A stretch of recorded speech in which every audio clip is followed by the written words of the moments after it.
Kemudian yang kasih Tuhan, tadi kita telah membaca firman Tuhan ya. Dalam kitab Injil Markus tadi, kita telah membaca sebagian dari teks Injil Markus. Dengan judul di sana, siapa yang terbesar di antara para murid.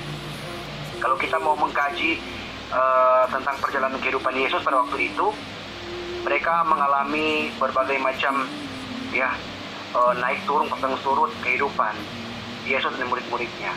Dan kalau diceritakan itu mereka sedang mengalami atau sedang melakukan perjalanan dari daerah, rumah, desa ke tempat yang lain untuk menginjil. Dan tibalah pada waktu itu ya di Kapernaum, diceritakan di situ bahwa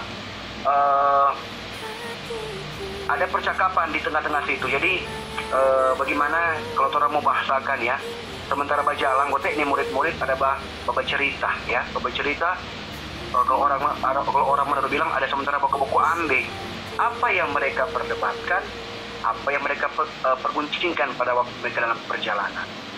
Usut ternyata mereka membicarakan, mempertentangkan ya siapa yang paling besar di antara mereka. Ternyata 12 murid ini juga ya, mereka sama dengan orang juga di sini Kang.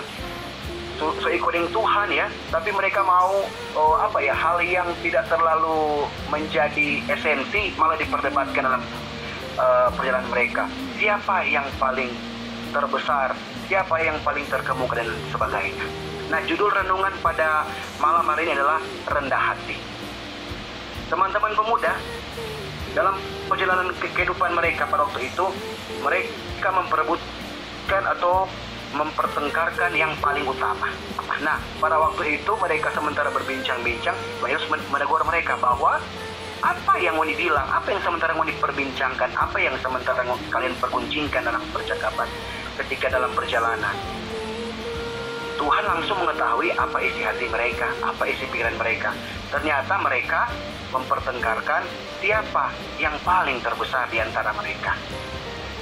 Mental para murid juga ini mempertengkarkan siapa yang paling terbesar, siapa yang paling utama. Tetapi apa yang Yesus katakan kepada mereka, firman yang begitu bijak berkata bahwa ketika seseorang mau menjadi yang terutama, dia harus menjadi yang paling terakhir. Ketika seorang mau jadi yang paling terbesar, dia harus jadi yang paling terkecil. Dia harus jadi seorang pelayan.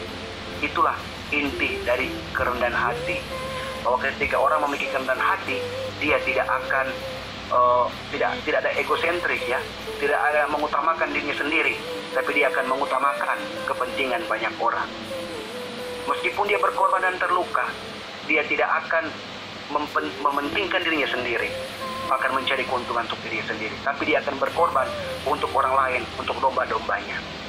Nah, teman-teman pemuda yang dikasih Tuhan, kita melihat dalam kitab 1 Petrus 5 ya, 1 Petrus 5 ayat 5 dan 6. Saya membacakan untuk teman-teman sekalian. Begini bunyinya, demikian juga kamu hai orang-orang muda, tunduklah kepada orang-orang tua, dan kamu semua rendahkanlah dirimu seorang terhadap yang lain, sebab Allah menentang orang-orang yang congkak, tetapi mengasihi orang-orang yang rendah hati. Karena itu, rendahkanlah dirimu di bawah tangan Tuhan yang kuat, supaya kamu ditinggikannya pada waktunya. Penguatan untuk kita semua sebagai anak-anak muda, bahwa di zaman sekarang ini, anak-anak muda sudah sangat kurang ya karakternya untuk menghormati orang tua. Bahkan karena mungkin saking tingginya pendidikan, saking tingginya pekerjaan dan profesi yang dia dapatkan, sudah sangat kurang. Bahkan banyak yang anak muda istilahnya pernah enteng pada orang tua. Mana kok kolot, mana kok begini, mama kok kolot, mama kok begini, dan bla bla bla dan bla bla bla. Mereka tidak tahu dan tidak mengerti bahwa dari orang tua yang membuat anak-anak sekarang menjadi seperti sekarang ini. Kalian boleh berprestasi, kalian boleh kuliah dan memperoleh jabatan, itu karena juga orang yang lebih tua. Kemudian dalam Amsal juga, Amsal pasal 22 ayat 4 berkata, ganjaran kerendahan hati dan takut akan Tuhan adalah kekayaan, kehormatan, dan kehidupan. Ini merupakan janji untuk kita semua sebagai anak muda yang mau rendah hati, ya, yang mau humble, ya, tidak sombong, ya. Apa yang menjadi ganjaran bagi orang yang rendah hati? Yang pertama, kekayaan. Siapa yang tidak mau kaya? Saya mau kaya, Kak Andre mau kaya, Tita Tira mau kaya, Jennifer Masa mau kaya. Toh? Kehormatan. Siapa yang tidak mau dihormati? Toh? Semua mau dihormati. Penatua Michael Monique juga mau dihormati, ya kan? Dan yang paling terakhir adalah kehidupan. So kaya, so dihormati, nah ada guna, useless. Tapi ketika dia sudah kaya, dihormati, dan ada kehidupan di dalamnya, itu baru mantap. Oh? Kehidupan sini bukan nanti kehidupan dia sementara hidup sekarang secara fisik, tapi bagaimana dia bertindak, dia melakukan sesuatu itu dengan mengikuti maunya Tuhan. Ada yang hidup tanpa roh Tuhan, dia seperti seolah-olah mati. Kemudian juga dalam Injil Lukas berkata, Injil Lukas pasal 14 ayat 11 berkata, sebab siapa saja yang meninggikan diri, ia akan direndahkan. Dan siapa saja yang merendahkan diri, ia akan ditinggikan. Nah, dengar itu. Karena zaman now, banyak yang makan puji. Tuh, mau ditinggikan, mau disanjung. Duh, kalau angka-angka dia tuh terbang. Itu orang teru. Ya, angka teru jatuh. Tuh. Zaman sekarang seperti itu.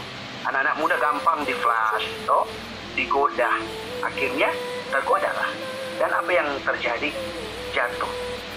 Cuma kasih jabatan, kasih kedudukan sama dengan Kak Andre yang kepala seksi, memikul sebuah tanggung jawab yang besar.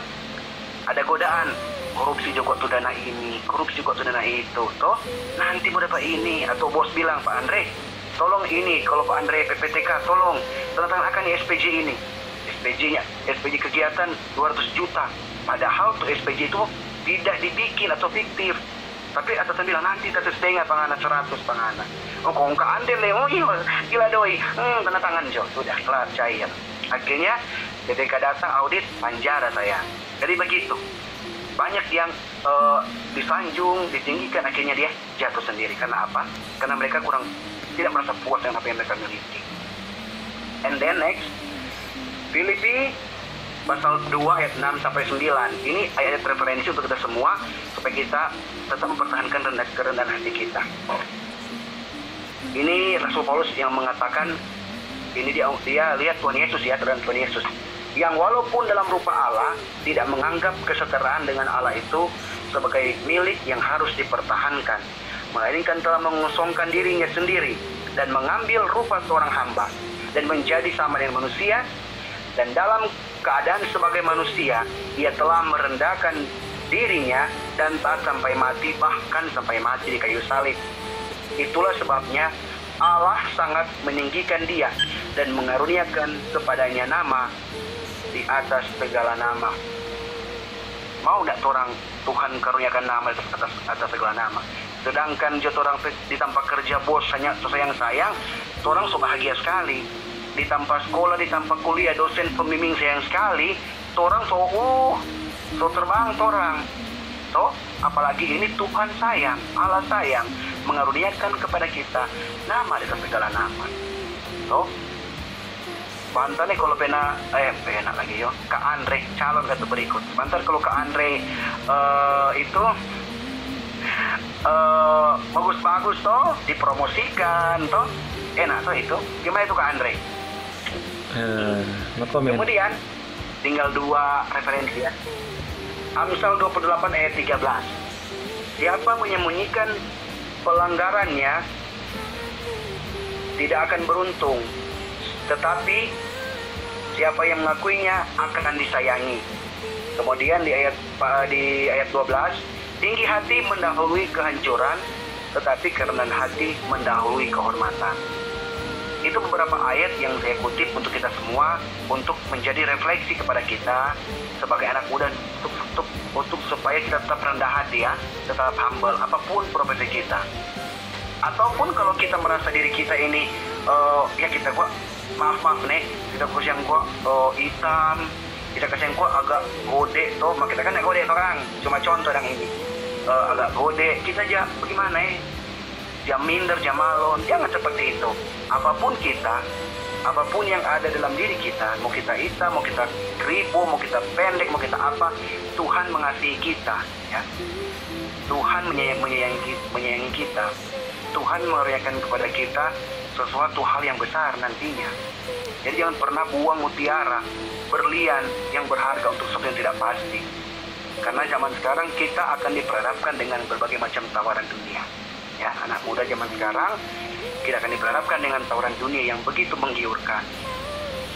Kalau mungkin di Kota Mobagu tidak sama seperti di Manado, yang sangat-sangat multi dimensional. Kota di sini memang, aduh, bagaimana kamu bilang? Tetapi saya bersyukur ketika di Kota Mobagu tak memelihara imannya di tengah-tengah kalian yang hidup dalam minoritas di sana. Peliharalah kehidupan di sana supaya rendah hati, supaya orang melihat kalian bahwa kekristenan itu bukan hanya dilihat dari bagaimana kalian masuk gereja, bagaimana kalian memakai kalung salib, ya, tapi bagaimana kalian bertingkah laku, bertutur kata sesuai dengan kehendak firman Tuhan. Yang terakhir, teman-teman, pada waktu mereka bercakap-cakap memperebutkan, mempertengkarkan siapa yang paling terbesar di antara mereka, Tuhan mengambil anak kecil di situ, menempatkannya di antara mereka. Ya, apa maksud Tuhan menempatkan anak kecil di situ? Ya, anak kecil di situ menjadi sebuah analogi bahwa menjadi seorang yang besar itu harus menjadi hamba. Anak kecil dihentikan sebagai orang yang polos, ya, yang dia katakanlah mengambil keputusan harus bertanya. Karena anak kecil itu kalau mengambil keputusan pasti dia bertanya, "Mak, Pak, kita mau begini begitu." Polos dan tidak ada hal yang dia simpan yang jelek-jelek ketika anak kecil, karena mereka anak kecil itu orang bilang ceplos dan polos, ya, tidak ada hal yang mereka sembunyikan. Jadi teman-teman, disitulah yang membuat kita supaya kita harus bukan seperti ketuk polos seperti anak-anak, tapi bagaimana kita berhikmat, ya, berhikmat supaya kita menjadi benar-benar pemuda yang takut akan Tuhan.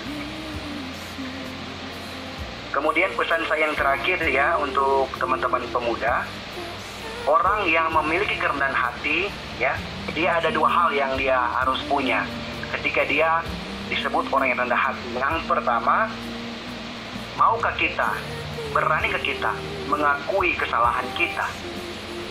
Yang kedua, maukah kita untuk belajar dan diajar? Karena zaman sekarang orang keras kepala, dia tidak mau mengakui kesalahan yang dia perbuat, apalagi dia mau minta maaf. Yang berikutnya, banyak orang yang tidak mau menerima kritikan, ya, sehingga kalau menerima kritikan dia akan marah, kontra. Berarti dia tidak mau dididik dan dibentuk, ya. Seperti lagu yang tadi kita nyanyikan, bagaikan bejana dari tanah yang kotor, dibentuk, ya, oleh tukang tanah waktu itu, ya, penjunan waktu itu dibentuk. Bagaimana dibentuk? Itu di tangan seorang penjunan dibentuk, ya. Jadi bukan dia mau, tapi dia mau dibentuk oleh orang lain, seperti kita yang mau dibentuk oleh Tuhan, ya. Kita berikan hati kita, pikiran kita untuk dibentuk oleh Tuhan, ya. Jangan kita keras hati, ya, tapi berikanlah hati kita untuk mau dibentuk oleh Tuhan, sehingga kerendahan hati itu tidak hanya terpancar lewat mulut saja, tetapi itu bisa dilihat, dikopi, ya, dari tingkah laku dan perbuatan kita setiap hari. Demikian firman Tuhan untuk kita semua.